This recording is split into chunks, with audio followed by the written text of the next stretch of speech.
Welcome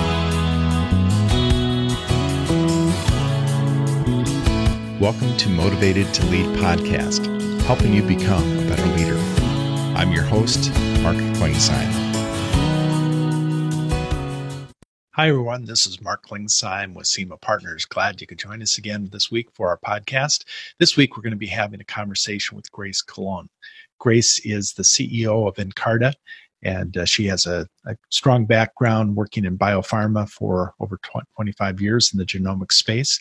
She served on a number of boards, as well as is an advisory board for the Miller Center Social Entrepreneurship Program at Santa Clara University.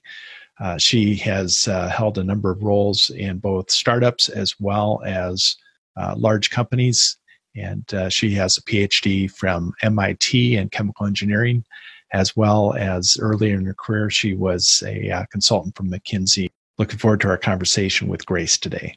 And Grace, I guess first off, can you just give us a little bit of an overview of your career and your background? Sure. Thanks, Mark, and happy to be here. So I started my career as an engineer. I studied chemical engineering both in undergrad at Penn and my PhD at MIT, and I always loved engineering and science, and grew up in Puerto Rico. And as a little girl, really loved exploring the island and loved the sea and loved looking at the stars at night in the Caribbean, because then would go to small islands nearby and really dreamed about science. It was kind of a geek. And so I went all the way through graduate school. And when I got to the end, I realized I didn't know what I wanted to do with my life, that I simply pursued my passion.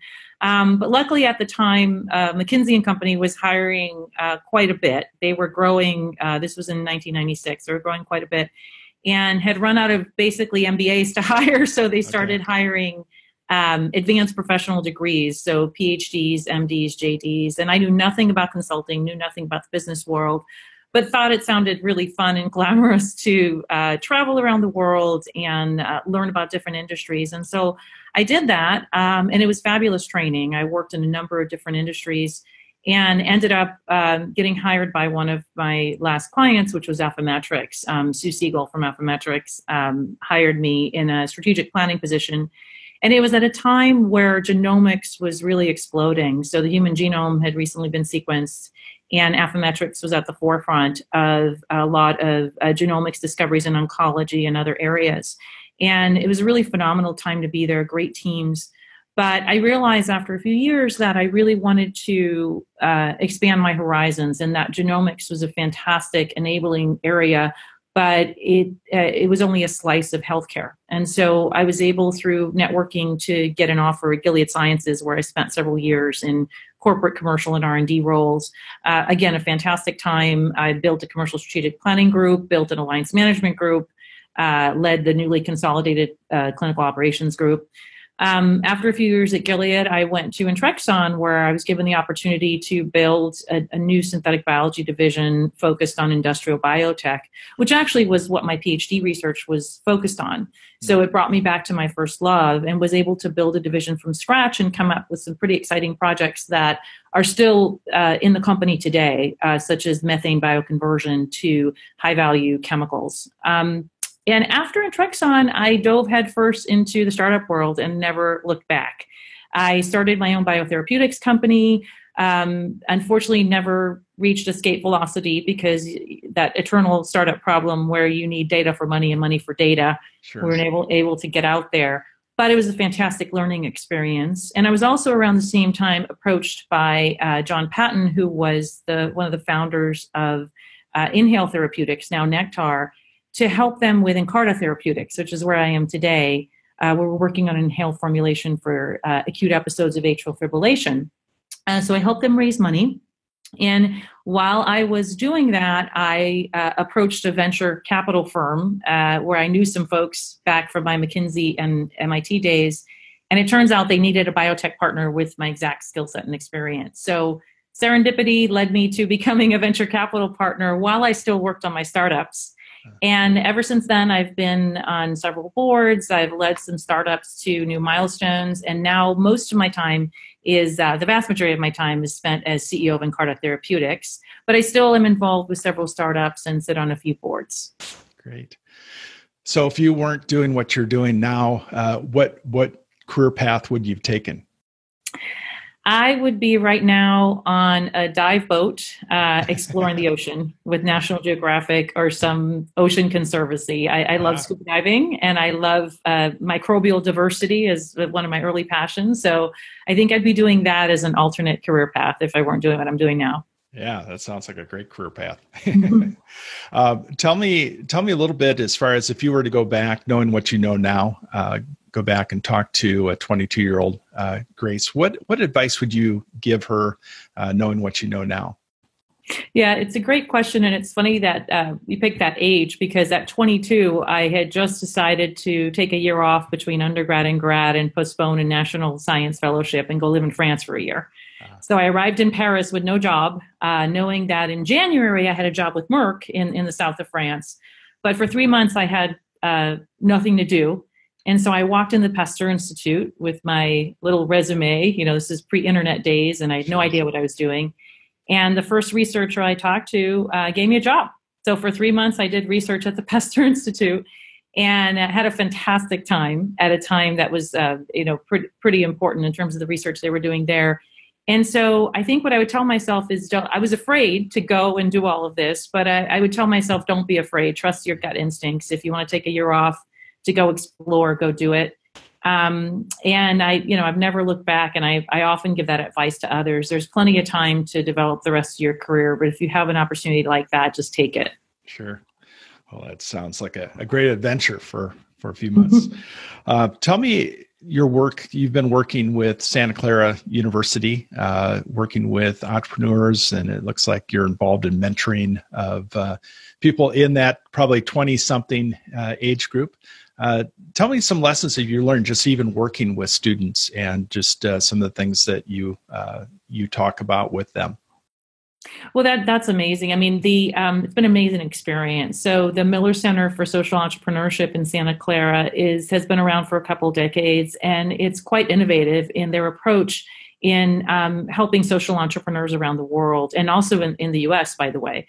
And the other thing that they offer is an opportunity for honor students at Santa Clara from all different disciplines to spend their senior year in this special program. It's highly competitive, where they pursue their passions around social entrepreneurship. And so the summer before their senior year, after they get into the program, they're able to spend time with one of the social entrepreneurs around the world. And so I do several things with the center. I'm on the advisory board, and we help the team and guide their strategy. But I also have an opportunity to come talk to the students, and I never fail to be blown away by the passion and the energy and how articulate they are, and just how they have a clear idea of how they're going to help the world. And so I think a lot of the questions they have around that time, though, are what am I going to do with my career? How can I help the world and do this?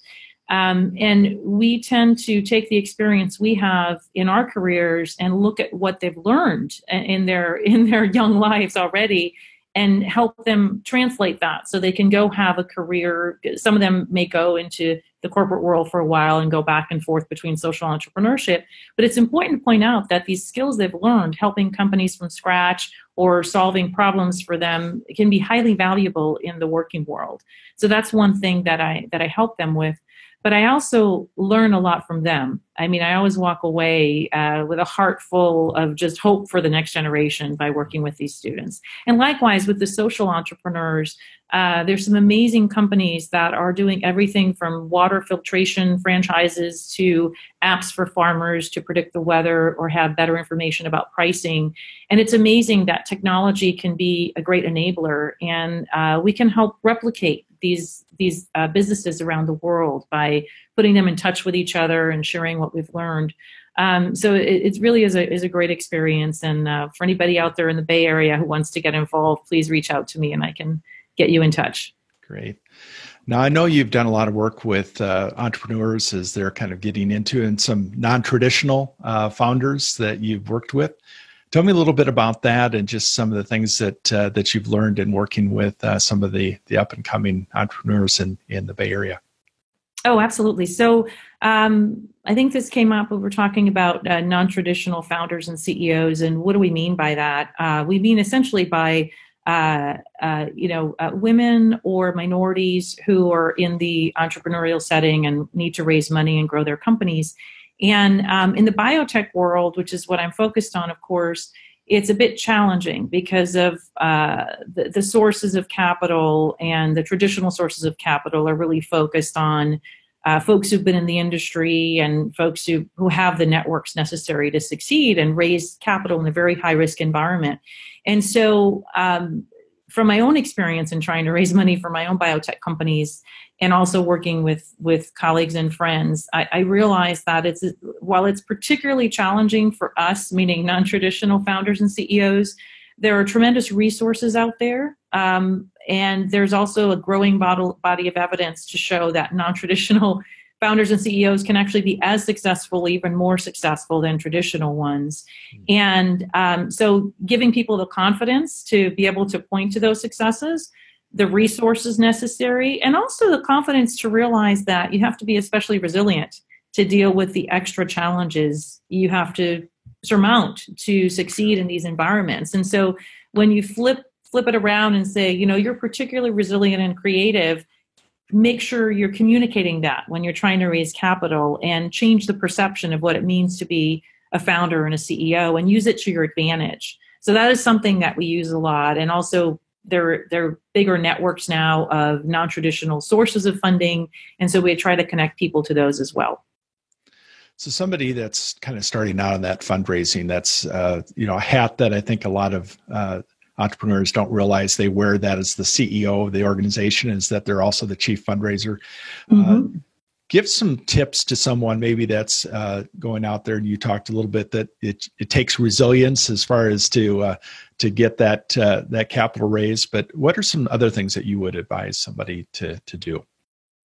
Yeah, great point. So a few things that I've helped people think about. One is connecting them to these non-traditional sources, connecting them to individual high net worth individuals. Sometimes there are angel groups. Those have some challenges associated with them as well. So that's not always necessarily the first place to go, but depending what your situation is. But also really helping them think about use of funds. So you can do a lot with a little bit of funding if you have the right connections, if you have the right ways, for example, of generating some early proof of concept data, or ways of generating a value proposition for your business. There's a lot you can do without having to spend a lot of money. So the other thing that I try to do is connect them to, give them ideas, or connect them to people who can help them achieve more with less. Because it's all about hitting those milestones to then raise the next bunch of capital, right? So it's a combination of getting the money, but also how to spend the money. So think back to that first experience where you raised the money, you were putting together your first executive team. What were some things that you did that you would do differently now, looking back on your first advice that you would give somebody that's building their first team? No, that's a great question. So I would think very carefully about how you build your team. So we were fortunate in having a team come together that has really been exceptional.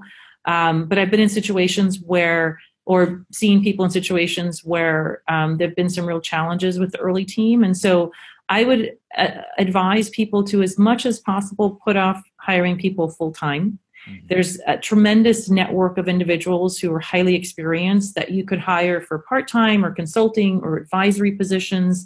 And so there are creative ways of building a virtual team that can get the job done. And so you minimize the full-time number of employees, also because that's capital that's burned that you have to spend every month, right? So as much as possible, build a malleable team.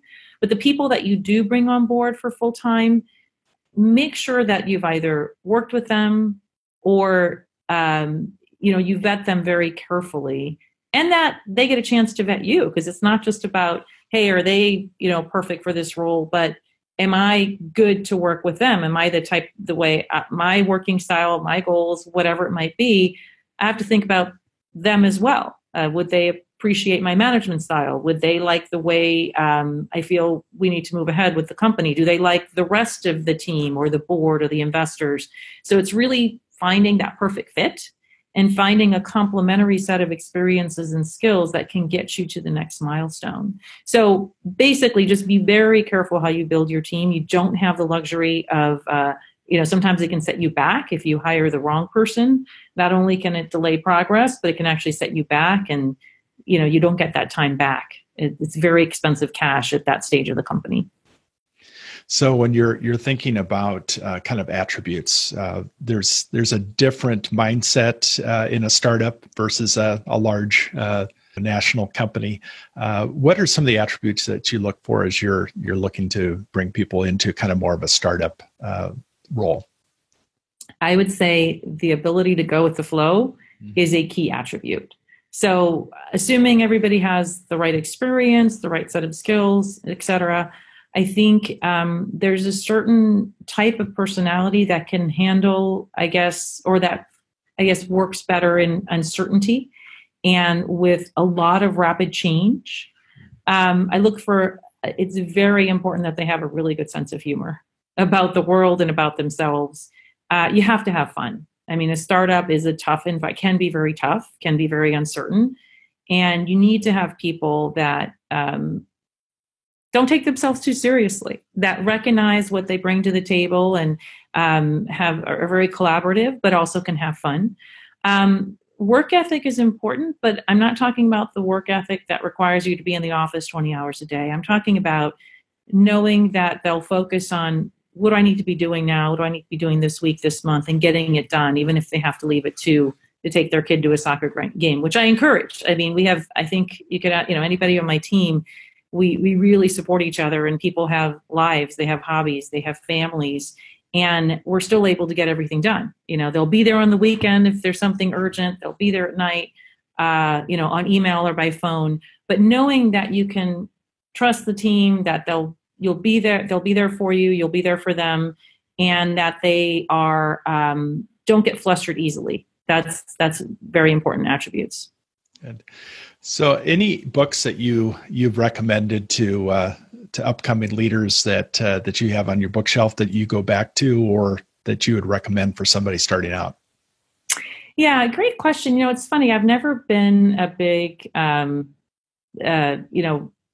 into leadership books, so I haven't really focused on those at all. I tend to read a lot of biographies, a lot of science fiction, golden age science fiction, and a lot of social entrepreneurship and those types of things. So I can't think of a particular leadership book. I do know, I think at one point you had asked about books that influenced my life, and I would say that one that really influenced my life was Diet for a Small Planet, which I read, strangely enough, in the 90s, and I know it came out in the 70s, but it was the first one that made me realize how the food chain and the environment, the economy is all intertwined with what we eat, and it's tied to health, it's tied to social justice, it's tied to all of these things together. And in terms of being an influence on my life and how I think about these things, it was I read it in my early 20s, and it really set me on a path with a lot of the things I do. I've been mostly a vegetarian for many years, and I've really been involved in social entrepreneurship and nonprofit work. So from that standpoint, I guess I would point to not necessarily that book. There's been a lot of other books like that since, but it was an early influence in my life. So you've been involved in mentoring others. Are there mentors that you think back on that really had an impact on your life and your career? Yes, absolutely. I think mentors are incredibly important, and it's funny how they sometimes you can't always go looking for them. They kind of fall in your path, and you realize it, and then you form that relationship. So Sue Siegel was a great mentor in the early part of my career. I think it's also important to think about other types of, in addition to mentors, I like to think about other roles such as champions and advocates. That's an important role as well. And I've had many of those, and they might not spend the same amount of time or type of relationship in terms of direct coaching, but you get to know them and they advocate for you in either more senior settings or to be on a board or whatever it might be. And those are important relationships to nurture as well. I have a lot of CEOs that are kind of newer CEOs that are asking about board opportunities. How important is it for a CEO to also be a board member? I think it depends where you are in your career and obviously what kind of bandwidth you have. But I do think that it is very important to have board experience at a certain stage in your career. And it doesn't have to be a public board. Mm-hmm. I think there are lots of opportunities to be on exciting private boards. But I would advise people to think long and hard. It is a big responsibility. It entails some risk, but at the same time, it can be very rewarding. So I think finding a board where your particular skill set and experience brings something unique to the table can be a great experience to learn how to help a company without having to be on the management team, providing step back at the 50,000 foot level, 10,000, sometimes 1,000 foot level, and help the company through some tough times, help perhaps have them think about redirecting their strategy. And that you can translate back to your own company. It might make you think about things a little bit differently when you're wearing that board hat versus the CEO hat. So I do think that, I've sat on a few private boards. I now recently joined my first public board. And I think it's very important to be able to step out and have that different hat that you're wearing for part of the time. That's good. So is there any technology that you use that's made your life better? And a lot of times technology can be a double-edged sword, but anything that's made you more effective? Yeah, it's interesting. I haven't adopted any, super productivity gadgets or anything. I will say that I love my Apple Watch. I love all my health apps. I do, I've evolved the way I calendar things and the way I sync things up over the years with various apps. I think that's been helpful, especially as I've had multiple roles in multiple companies. So I have like 5 different emails. So that becomes a bit of a challenge sometimes to manage. But I haven't really, I can't think of any particular new gadgets that help me other than kind of the basic apps and tools that I use for basic productivity. So outside of work, what do you enjoy doing? What re-energizes you? So I love the ocean. I love paddleboarding. I love scuba diving. I also am a big runner and, avid yoga practitioner. And as I get older, I am more interested in birds. I do a lot of bird watching, and I see how that happens over time. As I get older, I'm turning into the bird lady and learning more about birds. And went to the Galapagos a few years ago and just absolutely fell in love. And so I think being in nature, also reading. I love to read. I love sci-fi, as I mentioned before. And there's a lot of great, really deep science fiction, both books as well as movies and shows. Good. Any parting advice that you'd give? Yeah, if I'm giving advice on career or leadership, I think I would think about always having a learning mindset. I feel like one of the things I find myself advising to people in all stages of their career is to always be open to opportunity, and that use networking in a very specific way. It's not about meeting, thousands of people. It's about getting to know them better, using that opportunity to reconnect with them. It's not always about finding a job or a position. It's about learning from their experiences and giving back and forth. And I think if you always have that openness to learning and meeting new people, getting exposed to new technologies, that will help you with your own company, but also in your career going forward. You might meet people that you end up working with. You might get a new licensing opportunity from that cup of coffee you happen to have. So I think be sure to put yourself out there and constantly learn. I miss sometimes when I talk about the PhD program, I miss being in school, but there's lots of ways to school now with the internet and with lots of conferences. And so take those opportunities and continue to grow and learn. Great. Well, thanks, Grace. It's been a lot of fun, and definitely appreciate your thoughts and insights, and definitely wish you continued success in your career. Thank you for listening to the Motivated to Lead podcast. Please subscribe on iTunes. You can also see a video version of this interview at motivatedtolead.com. This podcast is brought to you by SEMA Partners, helping you find your next great leader.